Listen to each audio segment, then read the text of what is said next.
받을 말씀은 요한복음 16장 20절에서 24절입니다. 신약 175쪽입니다.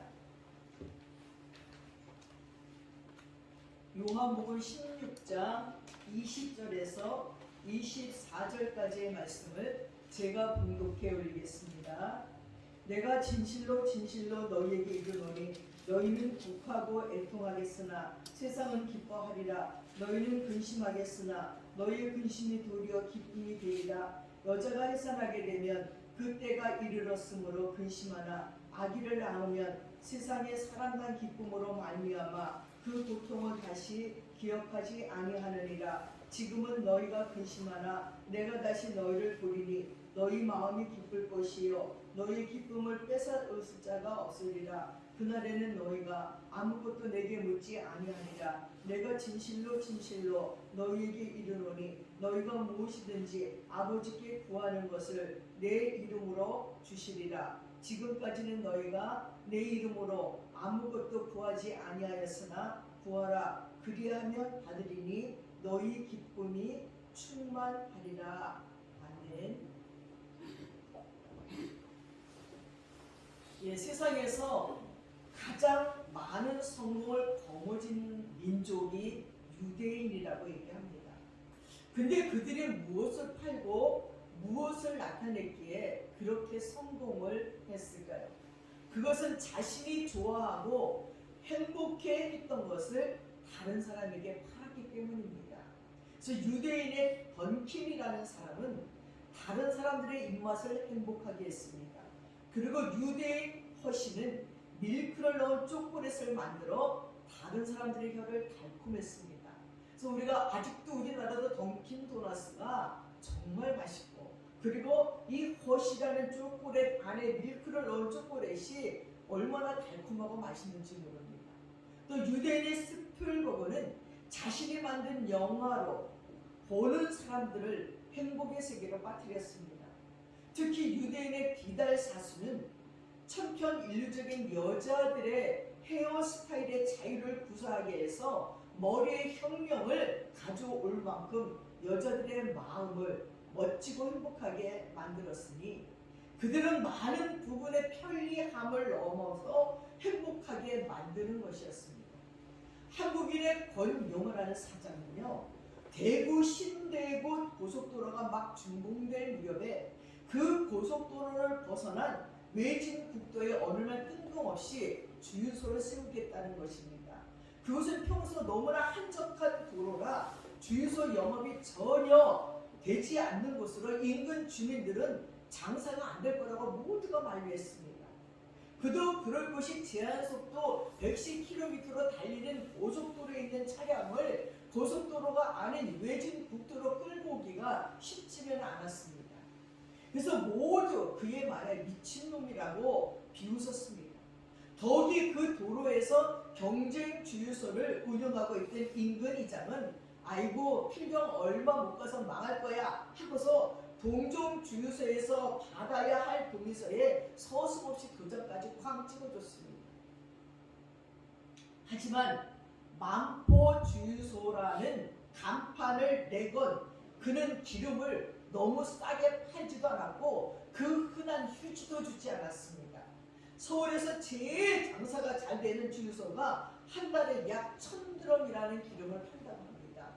근데 세상에 주유소의 생명의 입지가 삼양진 IC에서 700m나 떨어진 후방에서 외진 도로에서 무려 한 달에 기름을 1300드럼이나 팔아치웠다는 것입니다. 그가 고속도로를 달리던 차를 끌어내려서 자기 주위에 있어서 기름을 넣게 만든 것은 단순히 헛된 말이 아니었다는 거예요. 그는 단순히 기름만 판 것이 아니라 그가 주목한 것은 바로 화물차였어요. 이 화물차는 낮에는 짐을 싣고 도로비가 저렴한 야간을 이용해서 달린다는 점을 착안해서 주유소 지붕을 높게 만들었어요. 그리고 1000평이나 되는 넓은 기자의 그 지평에다 그 부지에다가 화물 기자들을 위한 자가 정비 시설 엔진 교환 설비, 그리고 기사들의 편의를 위해서 거기에 샤워실, 식당, 수면실, 탁구대, 당구대, 심지어는 골프 연습장까지 만들어 놓았다는 거예요. 그리고 연습장, 또 노래방, 가족을 위한 낚시터, 바베큐 시설까지 설치했어요. 더욱이 주유소 인근 주변에는 화물 기사들의 이름을 붙인 열매 열리는 나무들을 심어놓고는 열매가 열리면 따가게 됐다는 것입니다. 또한 바로 옆에 유기농 밭을 만들어서 싱싱하고 좋은 유기농 채소를 기사들에게 선물했다는 거예요. 그러자 이를 이용하는 화물 기사들은 너무도 편안한 휴식과 감동으로 인해서 밤마다 무거운 화물차를 몰아야 되는 긴장감에 도리어 긴장을 풀어주고 행복감을 만끽하게 하는 장소로 바뀌었다는 거예요. 그래서 이를 이용하는 사람들은 이제 맘포 나이트라고 불렀다는 겁니다. 행복을 가지려다 보면 자칫 욕심으로 치닫게 될 수도 있습니다. 행복을 나누는 것도 무조건적 나눔은 어떤 때는 고통을 수반하기도 합니다. 하지만 행복도 나누고 자신도 더 부유한 행복을 누린다면 이에 더할 나위가 없을 것입니다. 이 권서장은요, 자신이 행복하게 여겼던 것을 화물 기사들에게 그대로 행복을 팔았던 것입니다. 어쩌면 행복은 팔 수도 살 수도 없는 것인데 어떻게 행복을 팔 수가 있을까요? 설사 행복을 판다고 해도 자신에게 충분한 여유가 있는 행복의 재고가 있어야 된다는 거죠. 그리고 행복을 무한히 생산할 줄도 알아야 됩니다. 마음과 생각은 그 어떤 것보다 가장 큰 행복의 창고와 공장이 될 수 있어요. 그래서 디즈니랜드를 건립했던 이 디즈니는요, 그의 성공 비결은요, 돈을 벌려고 노력한 적이 없다는 거예요. 이 디즈니는 이렇게 말했습니다. 우리가 파는 것이 행복이라고요. 미국에 가서 여기 디즈니랜드 가서 한번 뭘 타보려고 하면요, 줄을 얼마나 서는지 몰라요. 그래서 거기 있는 거를 다 경험해보고 싶어도요, 한두 개 경험하면 하루에 가져요. 얼마나 줄이 많은지, 얼마나 사람이 많은지, 얼마나 부모님들이 아이들을 데리고 와서 그 디즈니랜드를 경험케 하는지, 웬만해서는 가서 뭐 한두 개 타면 하루에 가지니까. 그렇도록 사람들이 몰리는 이유가 뭡니까? 행복하다는 거예요. 디즈니랜드에서 놀아보면 너무 즐겁고 기쁘고 행복하니까 그 행복을 살려고 돈을 지불하고 그곳에 가는 것입니다. 이 권영호 사장, 그가 팔았던 것도 행복이었습니다. 기업이 고객들에게 누리는 최고의 가치는 고객 감동입니다. 옛날에 간판을 보니까 LG에서 고객님이 감동할 때까지 우리는 노력하겠습니다. 하여튼 그렇게 썼던가? 저는 그걸 보면서 깜짝 놀랐어요. 야, 고객님들이 감동할 때까지 우리는 애를 쓰겠다는 것입니다. 그러나 감동은 한순간이 될 수밖에 없지만 행복감은 지속적이라는 거예요. 그래서 인생에서 최고의 세일은 바로 행복을 파는 거예요. 그래서 행복을 파시라는 거예요. 행복을 팔려면 자신이 먼저 충분히 행복해 할 줄 알고 지금 그 행복을 누리는 일을 하고 있어야 되고 남에게 행복을 전염시킬 줄 알아야 됩니다. 그래서 성공한 사람들은 대부분 행복을 파는 사람들이에요. 행복을 팔려면 행복을 항상 준비해야 된다는 것입니다. 그래서 우리는 만나는 일을마다 행복을 파는 하나님의 사람들이 되어야 되는데 이 행복은 일시적이고 잠깐일 수 있지만요, 정말 우리에게 영원히 잊을 수 없는, 영원히 사라지지 않는 행복을 파는 분이 있었습니다. 세상에는 그렇게 행복을 팝니다. 그러나 그것들이 진정한 행복이 될 수는 없습니다. 그러나 영원한 행복을 파시러 오신 분이 바로 예수님이십니다. 예수님은 귀신 들린 세상을 구하러 왔습니다.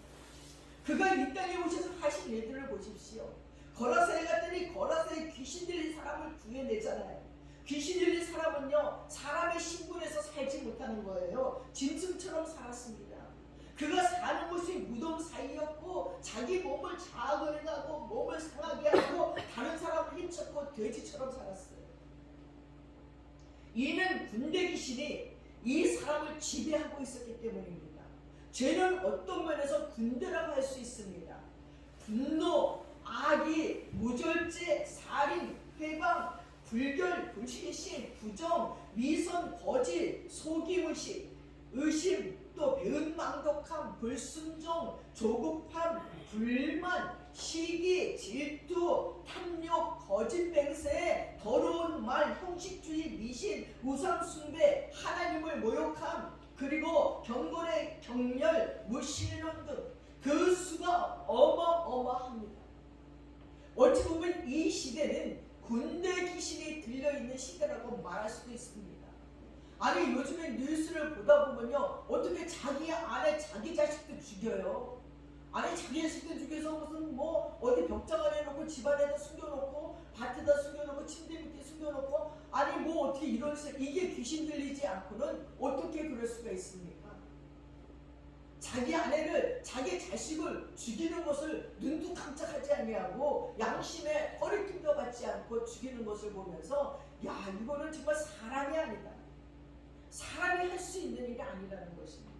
그런 군대 귀신이 들어가 있다는 거예요. 그래서 죄는 이 세상에서 고통의 원인이 되고 전쟁의 원인이 됩니다. 죄가 닿는 것보다 오염이 되고 하나님과 원수를 되게 하는 겁니다. 예수님께서는 그 사람의 불행을 볼 수가 없어서 의도적으로 행복을 파시려고 거라사의 군대 귀신 들린 자에게 갔습니다. 그 사람에게 더러운 귀신아 나오라 명하시니 귀신이 애걸복걸합니다. 그 집안에서 쫓아내지 말아달라고, 저기 있는 돼지에게로 들어가게 해달라고 간청을 합니다. 그래서 예수가 허락하니 이 사람이 온전하여졌고 대신에 돼지 2,000마리는 물에 빠져 몰살해버렸습니다.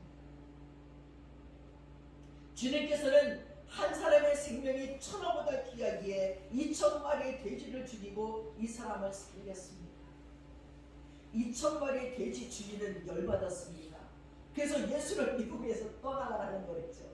아니 돼지만도 못한 귀신들의 인간 하나를 살리려고 내 돼지 2,000마리를 물에 빠져 몰살게 했으니 이 주인과 그 동네 사람들은 너무나 화가 났어요.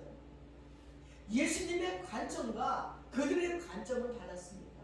예수님은 군대 귀신 들린 그 영혼이 천하보다 귀해서 그 영혼에게 행복을 주고 그 영혼을 살리고 싶었지만, 다른 사람들은 2,000마리의 돼지떼가 더 귀했어요.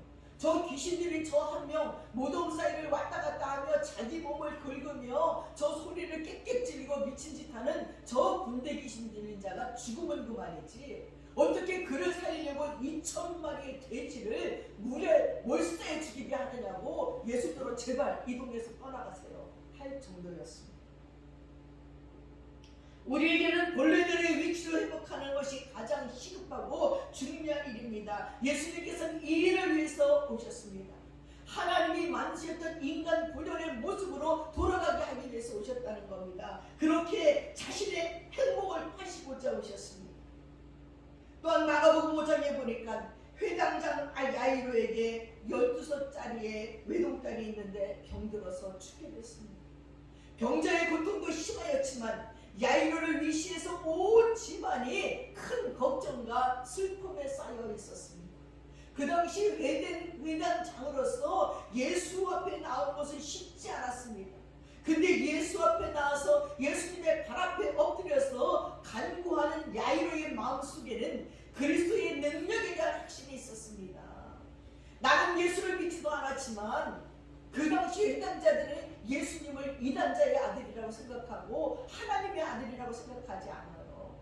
근데도 예수님의 능력을 그가 마음으로 믿었기에 회당장이면서 자기의 지위나 위치를 생각하지 않고 예수님 앞에 나와 그 발 앞에 엎드려서 자기의 12살 먹은 어린아이의 병을 고쳐달라고 간청하고 있습니다. 예수 앞에 나오는 것도 중요하지만 그 발 앞에 엎드리는 모습이 정말로 귀합니다. 예수님께서는 그의 믿음과 기도와 겸손의 기도에 응답하셔서 그의 집으로 가십니다. 가는 중에 야이로 집에서 사람이 와서 말합니다. 이미 죽었습니다. 오실 필요가 없습니다. 그러나 이것은 사람의 생각에 불과했습니다. 주님께서는 오직 믿음만 있으면 소망이라는 행복을 파실 준비가 되어 있었습니다. 두려움은 믿음의 적입니다. 두려워 말고 믿는 것이 중요합니다. 주님의 눈에는 이 아이가 죽은 것이 아니라 잔다고 하셨습니다. 아이의 손을 잡고 달리라고 하시니 아이가 곧 일어나 걸었습니다. 지금도 우리의 죽어진 삶에 오셔서 우리의 손을 잡고 달리라고 일으키고 싶은 우리 주님의 마음을 여러분 기억하시기 바랍니다. 믿음만 있다면 얼마든지 주님이 가지고 계시는 생명의 행복들을, 소망의 행복들을 우리에게 파실 준비가 되어 있다는 것을 여러분 기억하시기 바랍니다. 지금도 달리다툼의 역사는 계속되고 있습니다. 소망 없이 죽은 인생 속에 계신가요? 달리다툼 하시며 일으켜 세우시고 명하시는 주님의 음성에 순종하시고 생명과 행복을 파시는 주님께 그 행복을 사시기 바랍니다. 그저 누군가의 믿음만 있으면 됩니다. 부모님의 믿음이 자녀를 살립니다. 자녀의 문제를 가지고 행복의 주인이신 주님 앞에 엎드려 기도하시고 믿음으로 값을 치르기만 하시면 하나님은 그 자녀의 문제들을 이렇게 야이로의 딸을 살리듯이 살려주신다는 것을 기억하시기 바랍니다. 그렇게 해당장 야이로의 집으로 가던 중에 12의 혈리층에 걸린 여인을 또 만나시죠. 우리 주님은 그 여인을 믿음으로 값을 받으시고 최고의 행복을 하셨습니다. 12년을 고생하며 재산을 다 허비하고 의사들에게 괴로움을 받고 이제 모든 것을 포기해야 할 때에 인생 중 최고로 불행할 적에 믿음의 값을 내고 예수님께로부터 행복을 산 여인입니다. 믿음으로 그 여인은 주님의 옷자락을 만졌습니다. 그때 주님의 능력이 나갔고 그 여인의 혈루 근원이 사라졌다고 했습니다. 믿음으로 구원을 산 것입니다. 그 귀한 새로운 생명을 얻는 값은 믿음 하나입니다. 유대인들이 성공한 행복을 파는 비결 속에 우리는 돈을 지불하고 그 행복을 삽니다. 맛있는 초콜릿을 사 먹고 던킨 도너스를 먹고 영화를 보고 비달 사순이 만들어낸 드라이기도 사고 여러 가지 미용 제품을 삽니다. 그러나 우리 주님은 그런 거 소용없습니다. 믿음 하나만 있으면 그 영원한 것들을 우리가 다 살릴 수 있습니다. 이제 예수님은 에루살렘으로 가시는 길에 제자들보다 앞서 가시면서 이 길이 계속의 죽음을 향해서 가는 길이라고, 죄로 불행하여진 인간들에게 행복을 파시러 가는 길임을, 그 값이 어떻게 치료해져야 될지를 구체적으로 말씀했어도 제자들은 이게 무슨 말씀인지 이해가 안 되는 상태에서 그저 뒤만 따라갑니다. 그리고 3일 만에 다시 살아나실 것과 그 영광의 날, 그 생명의 날을 바라보고 십자가를 지심을 말씀하고 있습니다. 그래도 제자들은 뭔 얘기인지 모릅니다. 사랑하는 여러분, 예루살렘으로 가는 길은 예수님이 앞장서시고 제자들이 뒤따르는 길입니다. 만일 이 길을 따르지 않는다면 주님의 참 제자가 아닙니다. 주님을 쫓아 십자가의 길을 갈 때에 우리도 주님의 신 행복을 함께 맛볼 수 있을 것입니다. 십자가를 통과하지 않은 행복은 없습니다. 온 인류를 가장 행복하게 하기 위해서 예수님은 십자가를 지셔야지만 됐습니다. 그분은 그저 우리가 행복하기를 원하십니다. 죄로 죽어가는 우리를 불쌍히 여기셨습니다. 그렇게 예수님은 또 여리고로 가시다가 맹인 거지 바디메오를 만나서 그의 눈을 떠서 보게 하셨습니다. 바디메오가 눈을 뜬 것은 세상의 힘도 아니고 자기의 힘도 아니었습니다. 그 제3의 위에서 내려오는 힘으로부터였습니다. 세상도 나름대로 힘을 가지고 있고 행복을 주기도 합니다. 즉 먹고 입고 사는 행복이 있습니다. 그러나 나름대로 변덕이 있고 한계가 있습니다. 자아의 힘은 개발시킨 만큼 유익이 있지만 자신의 근본 문제는 해결할 수 없습니다. 오직 위로부터 주시는 힘, 곧 그리스도를 믿음으로 받는 힘만이 새 생명, 새 생활을 하게 하십니다. 진정한 행복과 신령한 생애를 보게 아니하는 것입니다. 네 믿음이 너를 구원하였고 네 믿음이 나에게서 행복을 샀노라고 말씀하실 것입니다. 지금 이 시대는 엄청나게 변화됐습니다. 메타버스 시대가 됐습니다. 이제는 죽은 자도 환생시켜서 대화할 수 있게끔 만들었습니다. 모두가 이제는 환상의 세계 속에 살아요. 현실이 없는 환상의 세계의 모든 것들이 다 이루어지는 세계 속으로 들어갑니다. 이제 여자들이 아기 낳는 수고를 안 해도 된대요. 난자와 정자를 여자의 자궁을 만들어서 거기다 넣어놓고 아기는 거기서 자라고 엄마는 그냥 일해도 된대요. 홀쭉한 배를 가지고. 그리고 10달을 거기서 키워가지고 애를 빼내면 그게 자기 자식이 된대요. 어떻게 뭐 이런 세상이 옵니까? 여자들이 해산의 고통을 너무 힘들어하니까 그 해산의 문제를 해결한다고 여자의 자궁을 만들었대요. 이것뿐만이 아닙니다. 이 메타버스가 점점 발전되면서 인간들이 할 수 있는 모든 걸 대신해요. 그래서 남자들은 이제 귀찮은 여자들의 잔소리 안 들으려고요. 그 인공지능으로 만들어진 인형과 로봇과 결혼도 한대요. 그러나 그게 그들의 심령과 그들의 마음을 알아주는 참 행복을 줄 수가 있겠느냐고요. 다 컴퓨터로 말미암아 조종된 것이지 진정 마음을 나눌 수 있는 것이 아니지 않습니까? 여러분 오직 믿음이 누구나 할 수 있는 믿음입니다. 돈이 없어도 권세가 없어도 지식이 없어도 믿음은 가질 수 있잖아요. 이 믿음으로 하나님께 예수님께 행복을 사십시오. 변함없이 동일하신 주님께서 행복의 근원이신 그분께서 행복을 구하십시오. 바리메오 같은 우리는 그분의 만지심이 있어야 눈을 뜰 수가 있어요. 눈을 뜨십시오. 영적인 세계에 눈을 뜨시기 바랍니다. 영적인 세계에 눈이 어두우면 이 세상 속에서도 눈이 어두워요. 볼 수 있는 것을 볼 수가 없어요. 사랑하는 여러분, 우리 예수님은 지금 이 시대에도 먹고 사는 문제로 힘들어하는 자들에게 행복을 하시려고 오셨습니다. 뭘 먹을까? 무엇을 마실까? 무엇을 입을까? 염려하지 말라. 이거는 이방인들이 구하는 것이라. 이것이 마땅히 너희에게 것이 있을 것을 내가 아느니라. 아무리 악한 부모도 너희에게 좋은 것을 줄 줄 알거든 하물며 나인가 보냐. 내가 가장 좋은 것으로 너희에게 주겠노라 말씀하신 우리 주님께서 우리의 필요를 못 채워주실까요? 우리가 마땅히 있어야 될 것이 뭔지 모르시겠느냐. 우리가 너무나 잘 알고 있는 오병이어의 사건, 언제 이 일이 일어났습니까? 제자들이 전도하고 돌아와 잠시 쉬려고 한적한 곳으로 갔을 때였습니다. 열심히 일한 사람들은 잠시의 쉼이 필요합니다. 예수님을 따라다니던 예수님의 제자들, 종일 예수님의 사역 속에 함께 일했던 제자들에게 예수님이 저 바다 건너편에 가서 한적한 곳으로 가서 쉬라고 얘기했어요. 그래서 쉬려고 그 한적한 곳으로 디베라 바닷가로 갔더니 예수님을 쫓아다니던 하루 종일 쫓아다니던 이 무리들은 결탄코 포기하지 않습니다. 자기네가 먼저 달려가서 먼저 쥐를 치고 있는 거예요. 거기서도 쉴 수가 없어요. 다시 거기서도 예수님이 말씀을 증거하고 온갖 병자들을 고쳐주고 해가 기우는데 먹을 것이 없습니다.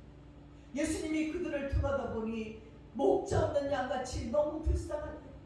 저들에게 먹을 것을 나눠주라. 아니 예수님이 벌판에 먹을 것이 어디가 있습니까?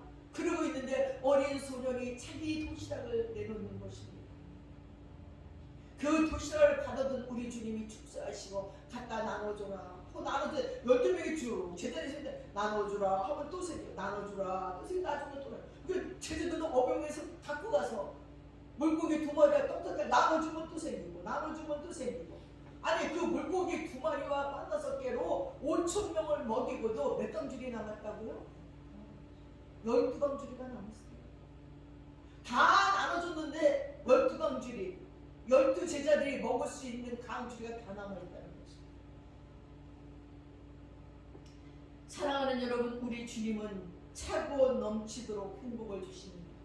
우리는 돈이 없어서 일을 못한다고 말하지 말아야 됩니다. 우리의 믿음이 부족하고 헌신이 부족해서 못합니다. 정말 믿음이 있고 헌신을 각오한다면 그분은 못 주실 것이 없습니다. 온 천지 만물이 주님의 것인데, 금도 내 것이고 은도 내 것인 주님께서 정말 우리에게 필요한 것이라면 왜 안 주겠습니까? 그러나 주님이 믿고 맡길 만한 믿음과 헌신할 수 있는 마음이 없으니 줄 수도 없다는 것을 깨달아 알게 됐습니다. 그렇게 예수님은 행복을 파시려고 계속되는 사랑의 행진을 하시고 계십니다. 그 사랑의 행진이 끝내는 어디까지 갑니까? 골고다 언덕을 지나 그 골고다 언덕에 지나 드디어 그 십자가에 못 박혀서 우리의 온갖 가지 죄를 다 쓸고 가셔서 우리를 불행하게 있던 죄의 문제들을 완벽하게 해결하시고 완벽한 행복을, 완벽한 생명을, 완벽한 영생을 우리에게 주시고자 십자가의 길을 가신 것이 우리 예수님입니다. 나를 위해서 간과하는 수로복인의 여인의 믿음으로 또 치유해 주시고 행복을 가십니다. 주님께서는 믿음의 간구를 들으십니다. 응답받는 기도는 믿음의 기도예요. 굴욕을 승화시킨 믿음, 겸손한 믿음, 사랑의 동기가 된 믿음, 소속을 아는 믿음, 보지 않고도 믿는 믿음이 우리 주 예수님께 행복을 살 수 있는 근원이 됐습니다.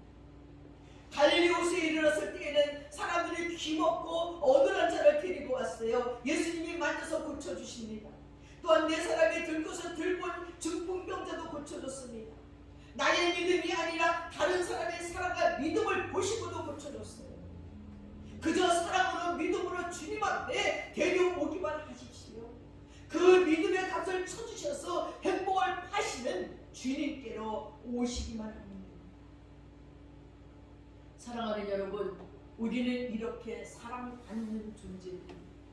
그러니 우리도 예수님의 손과 팔이 되어 사랑을, 행복을 파는 자들이 되시기 바랍니다. 우리는 썩어 없어질 세상의 것이 아니라 영원한 것, 영생을 구원을 하시기 바랍니다. 나의 손과 발을, 입술을 그냥 빌려드리기만 하십시오. 예수님이 십자가에서 돌아가실 적에 우리는 곡하고 애통하나 세상은 그들의 참 생명이고 참 행복인 예수님이 돌아가셨다고 기뻐한답니다. 정신이 나갔어요. 그래서 우리는 근심합니다. 예수님이 죽으셨어. 예수님이 돌아가셨어. 근데 오늘 말씀이 아니라는 거예요. 이것이 기쁨이 된다는 거예요. 기쁨이 되는 이유는 우리는 죄에서 구원받았고 예수님의 십자가에 돌아가심으로 영생을 받았다는 것입니다. 그리고 예수님은 부활했습니다. 우리의 기쁨은 빼앗아 갈 자가 없습니다. 이제 우리는 예수의 이름으로 쌓이만 하면 구원의 행복을, 영생의 행복을 구하는, 받고 누리는 행복을 살 수가 있다는 거예요. 행복을 파시려고 오신 주님께 믿음으로 행복을 사십시오. 우리를 행복하게 하기 위하여 십자가의 길을 가시는 우리 주님의 길을 따라가고, 그분이 죽음으로 세상은 기뻐했지만 우리는 슬퍼했지만 조금 있으면 그것이 우리의 영원한 기쁨이 되었습니다. 나를 위해서 죽어주시고 나를 위해서 부활하시고 나를 영생으로 구원으로 이끄시는 그 주님으로 우리는 영원토록 변함없는 기쁨을, 행복을 가지게 되었습니다. 이 사순절 기간에 행복을 팔러 오시는 우리 주님께 여러분의 믿음으로 행복을 사시는 행복한 자들 되시기를 축원합니다. 기도하겠습니다.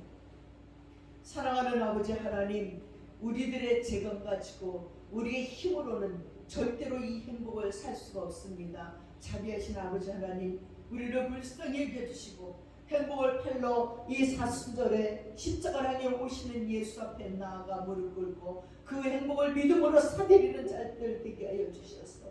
예수님의 행복을 써서 병고침받고 죽음에서 살아났고 불행했던 모든 그들의 인생에 새로운 삶들이 주어진 것 같이 우리도 걸어갈 수 있게 도와주소서. 우리들의 눈이 떠지게 하시고 우리 귀가 열리게 하시고 우리 다리에 힘을 내고 일어나게 도와주셔서 다시 우리를 살리는 주님 앞에 행복을 사서 남은 인생 열심히 주님 위해 살다가 그 영원한 행복으로 들어가는 저희들이 되도록 도와주시옵소서. 감사드리며 예수님의 이름 받들어 기도드렸사옵나이다. 아멘. 다 함께 자리에서 일어나셔서 320장을 성령하겠습니다.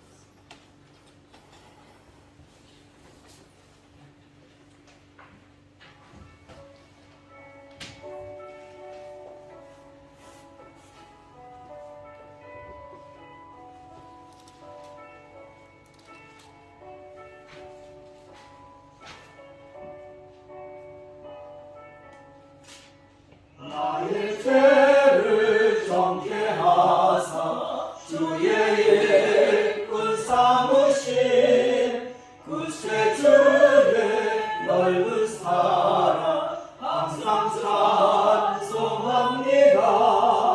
나를 일꾼 삼으신 주 크신 능력 주시고 언제든지 주 뜻대로 사용하여 주소서. 내게 부어 주시려고 은혜 예비하신 주 주의 은혜 채워주사 능력 있게 하소서. 나를 일꾼 삼으신 주 크신 능력 주시고 언제든지 주 뜻대로 사용하여 주소서.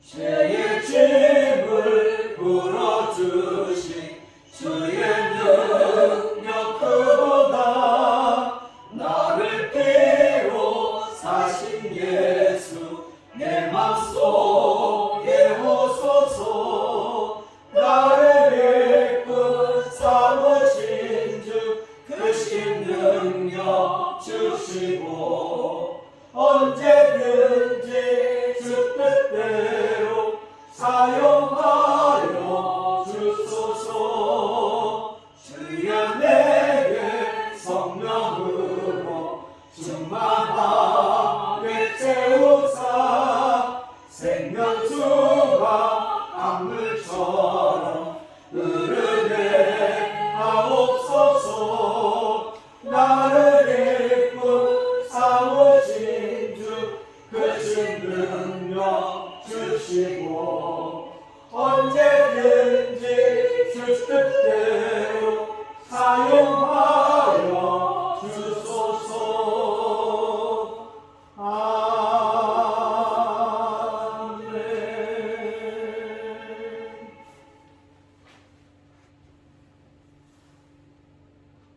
기도하겠습니다.